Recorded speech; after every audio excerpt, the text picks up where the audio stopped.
Everyone in Britain hated this man, and for 23 whole years, everyone made sure he knew they hated him. When Ian Huntley first went to prison in 2003 after being found guilty of killing 2 young 10-year-old girls, he became someone everyone wanted to hurt. Not just people outside the prison, but every single prisoner locked up with him. He had a target on his back, not painted on, but put there by an angry nation that watched him smile on TV while he knew exactly where he'd hidden the bodies. Over the next 20 years, that anger reached him again and again. Hot boiling water poured on his skin, a sharp blade cutting deep into his throat. 2 times he tried to kill himself, and the prison saved him. And finally, in February 2026, another prisoner hit him on the head over and over with a 3-foot metal bar with spikes on it until the man who never showed mercy to his victims ran out of mercy for himself.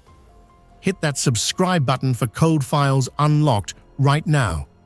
This is the story of Ian Huntley, the terrible crimes that made everyone in Britain hate him more than any other prisoner, the violent attacks that followed him from prison to prison, the scary letter he wrote just 8 days before he got killed, and the moment doctors turned off his life support machine while prisoners in the same jail cheered. We're talking about the 2002 Soham murders, when Holly Wells and Jessica Chapman, both only 10 years old, were killed. About Ian Huntley, the school janitor who murdered them and then lied to everyone in the country. About Mark Hobson pouring boiling hot water on him in 2005 at Wakefield Prison. About Damien Folks cutting his throat with a 7-inch cut in 2010 at Frankland Prison. About Anthony Russell beating him to death with a spiked metal bar on February 26, 2026. 3 brutal attacks, multiple times trying to kill himself. 23 years as Britain's most hated prisoner. Turn on those notifications right now, because this case shows how an entire country's anger followed one man through every prison cell, how he lived in fear for 20 years, and how he died exactly the way many people hoped he would. The crimes, what happened in Soham, 2002. To understand why so many men wanted Ian Huntley dead, we need to go back to the beginning. Ian Kevin Huntley was born on January 31st, 1974, in Grimsby, a town in Lincolnshire.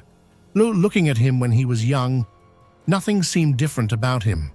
No clear warning signs that anyone could see.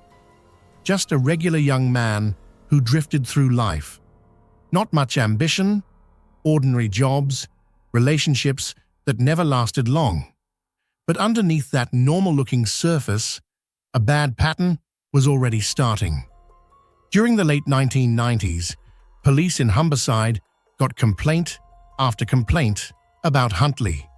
Women and girls accused him of rape, having sex with underage girls, and sexual assault. He was never charged even once. Those complaints were never properly saved, never checked against each other, and never told to anyone who might hire him later. The police said later that data protection laws stopped them from keeping records of things that weren't proven. This was a huge mistake in understanding the law. It's a mistake that would end up costing 2 children their lives. By the early 2000s, Huntley quietly gave himself a fresh start. He moved to a small town called Soham in Cambridgeshire, and after what looked like normal background checks, he got a job as a caretaker at Soham Village College. He actually put the application in using the name Ian Nixon, though he did mention on the form that people used to know him as Ian Huntley.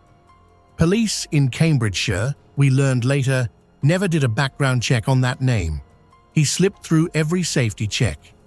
His girlfriend Maxine Carr moved to Soham with him. She was warm, well-liked, and worked as a teaching assistant at St. Andrew's Primary School. That was the same school where 10-year-old best friends Holly Wells and Jessica Chapman went. The two girls really loved Maxine. Aunt Holly once gave her a card she drew by hand that said, "I'll miss you a lot. Thank you. See you around school. Miss you. Love, Holly." That card was later read out loud in court, and grown men and women cried.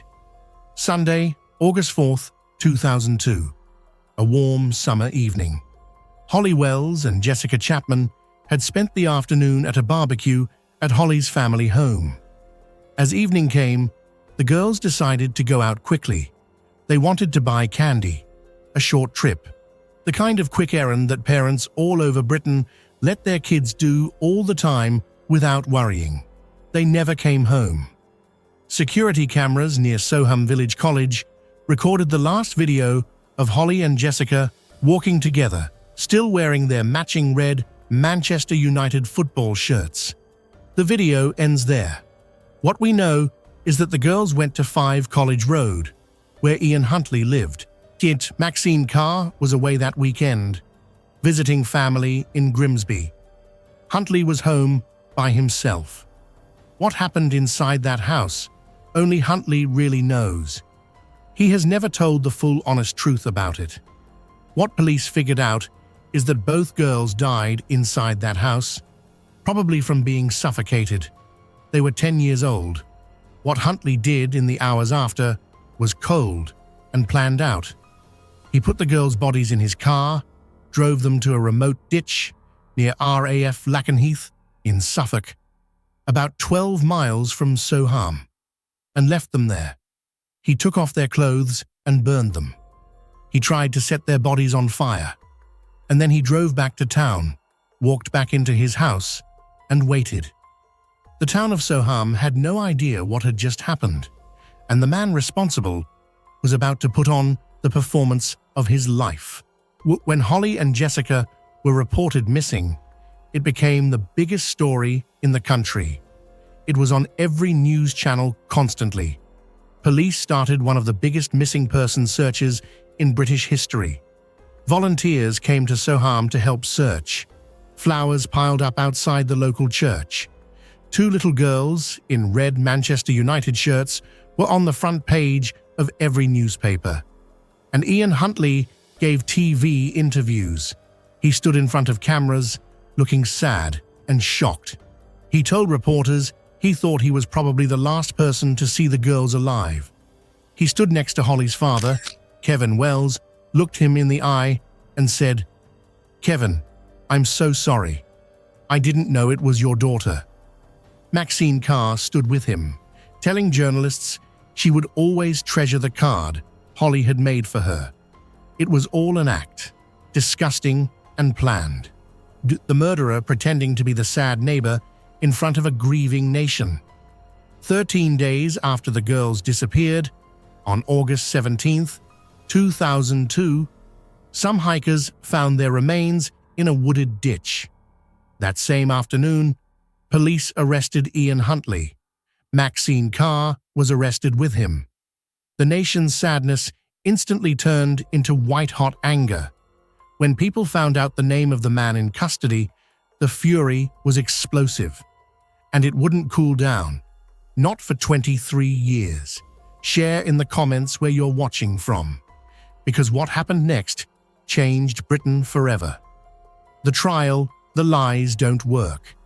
When Ian Huntley stood in court at the Old Bailey in December 2003, he finally had to explain what happened. And his explanation was incredibly bold. He told the court that Holly got a nosebleed on his doorstep that evening, and the girls came inside for help. He said Holly accidentally drowned in his bathtub.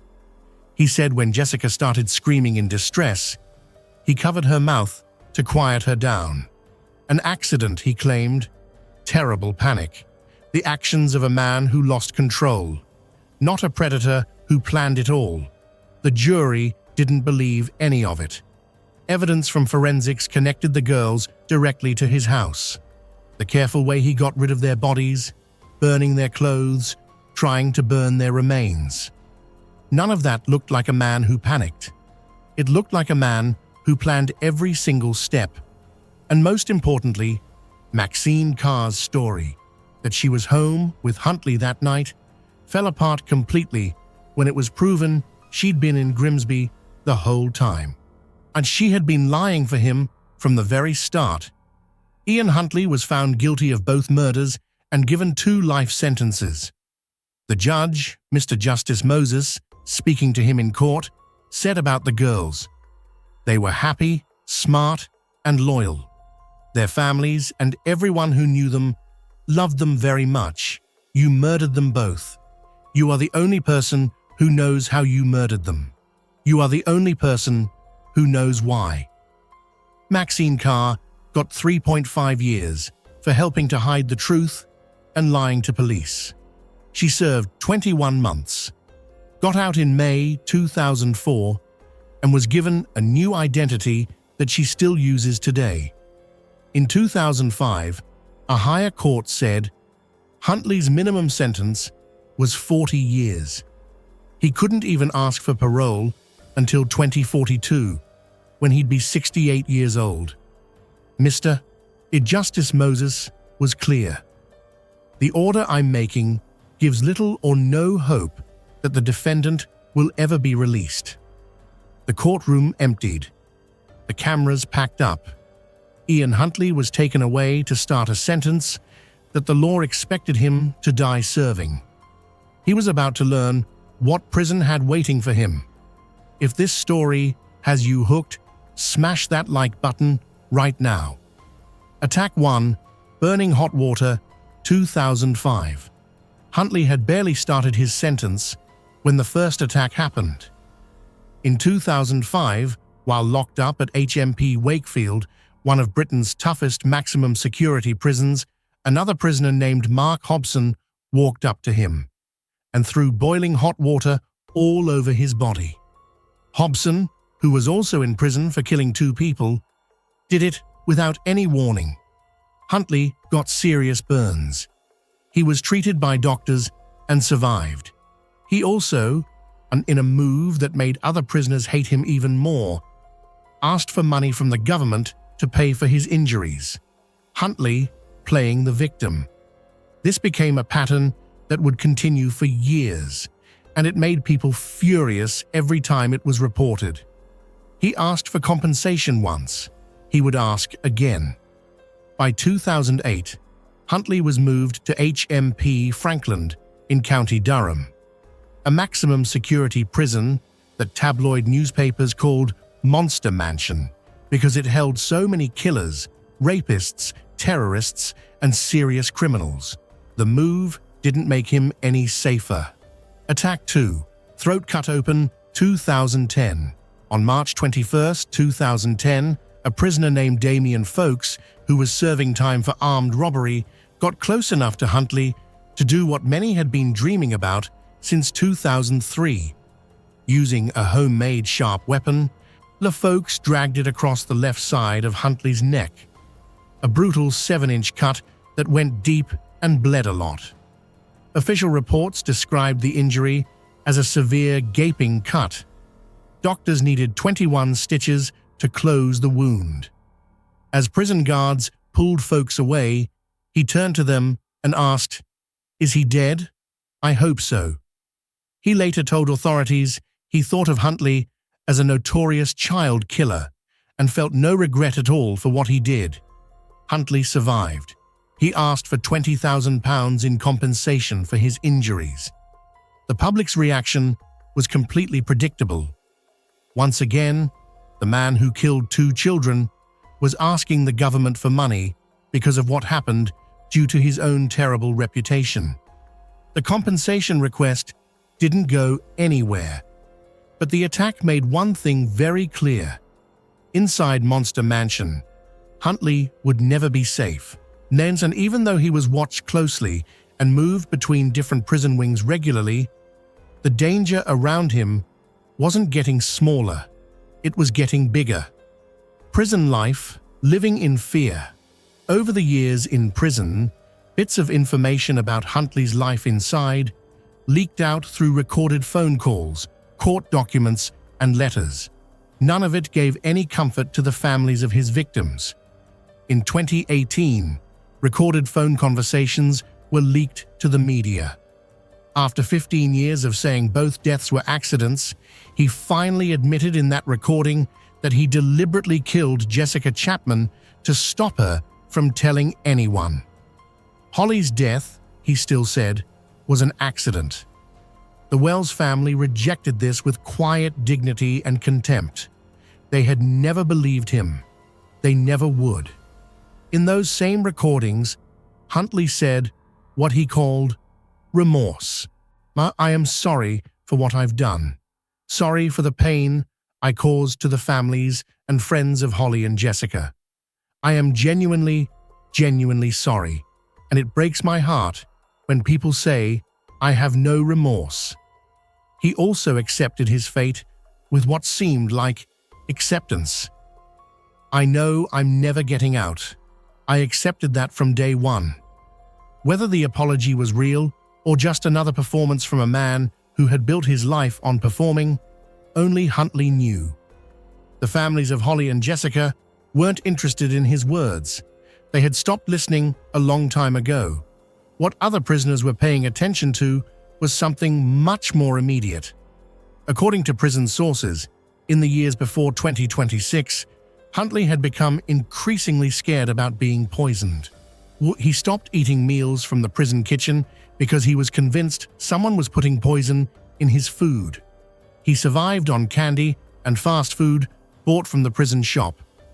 The man who once walked around Soham looking calm and ready for cameras was, according to reports, a mess behind closed doors, alone, scared, and running out of time.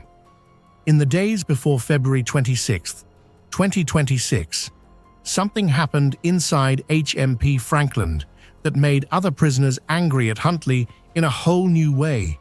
He was seen wearing a Manchester United shirt. This might seem like a small thing. Inside those prison walls, it was anything but small.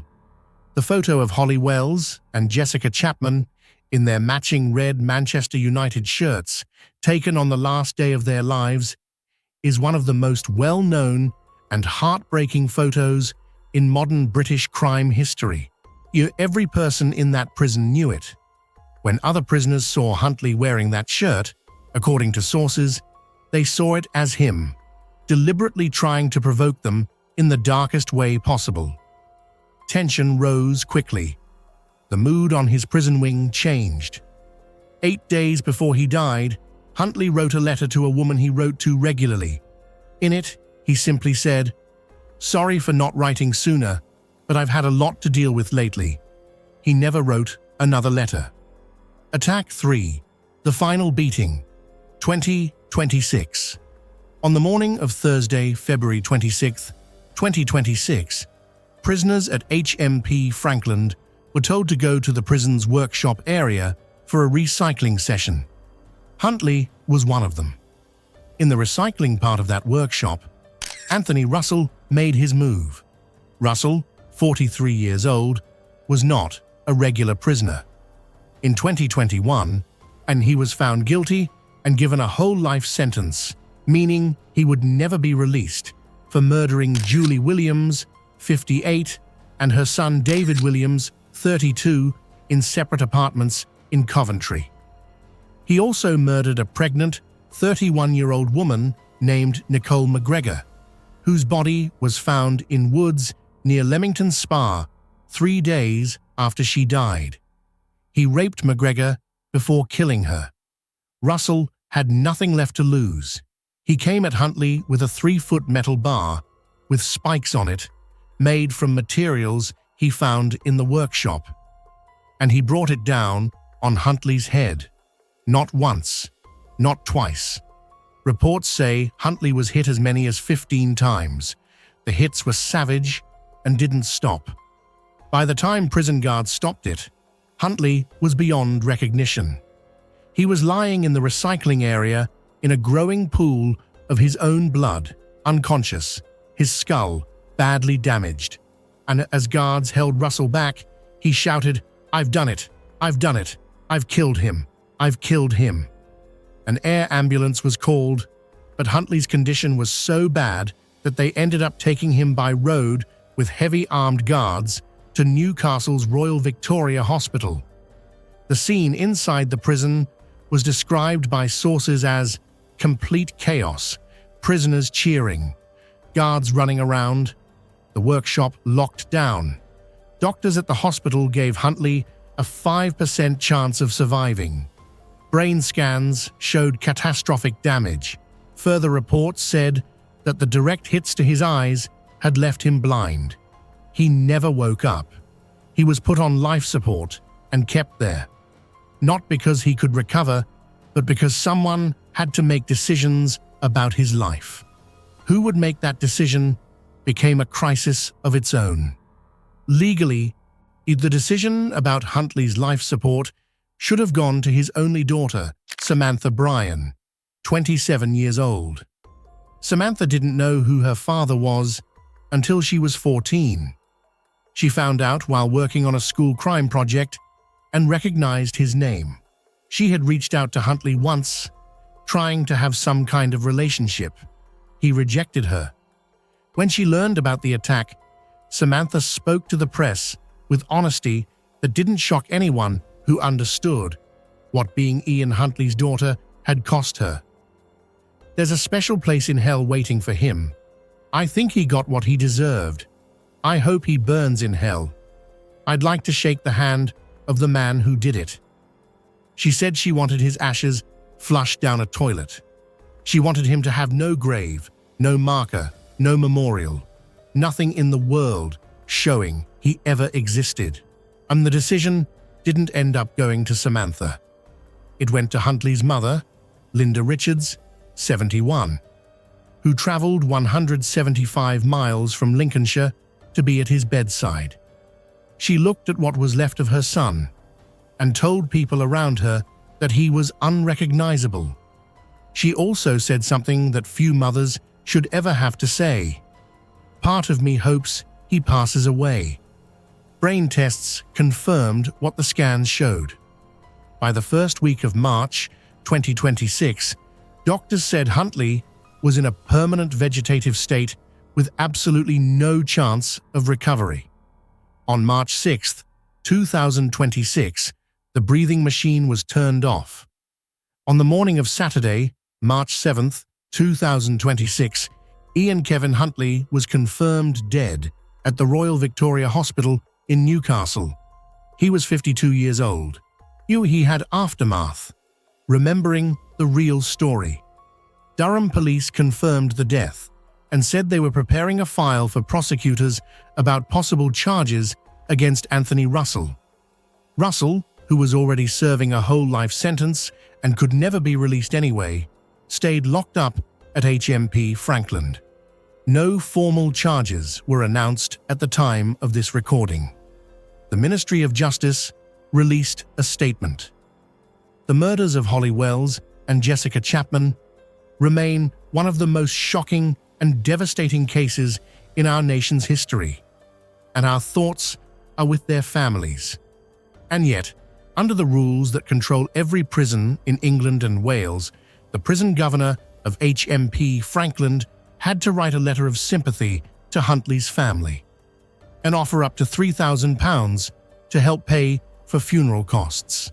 The prison's duty of care doesn't pick and choose.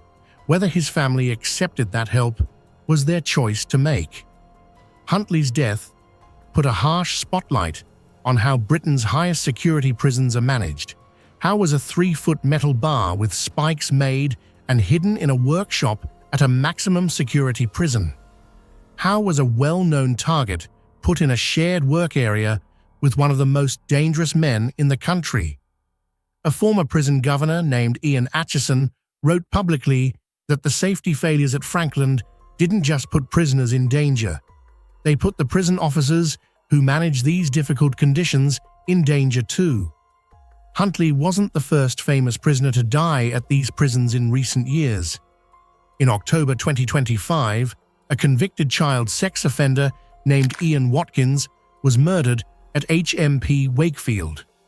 A month later, in November 2025, Kyle Bevan is convicted of killing a toddler, was also killed there. By 2025, England and Wales recorded 7 prison murders that year, up from 6 the year before, and much higher than the 1 to 3 per year recorded between 2013 and 2019. The same question comes up every time, and it never gets easier.